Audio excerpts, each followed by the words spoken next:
নমস্কার বন্ধুরা। শীতকালে গরম গরম কাবাব খেতে সবারই ভালো লাগে, আর এই কাবাবের সাথে যদি থাকে ধনেপাতার চাটনি তাহলে একদম জমে যায়।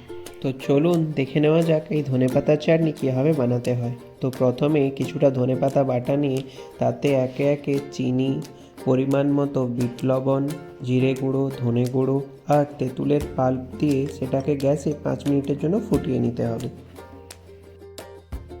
আর কাবাবের রেসিপিটার জন্য আপনারা আমার ইউটিউব চ্যানেলের ফুল ভিডিওটা দেখতে পারেন, সেটা আমি ডিসক্রিপশানে দিয়ে দেবো।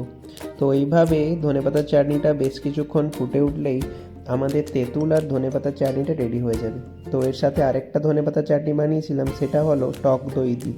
তো এর জন্য ধনেপাতা বাটাতে সামান্য জিরে গুঁড়ো, ধনে গুঁড়ো আর চিনি দিয়ে ভালো করে মাখিয়ে তাতে দই দিয়ে বেশ কিছুক্ষণ মিক্সড করলেই তৈরি আমাদের দই আর ধনেপাতার চাটনি।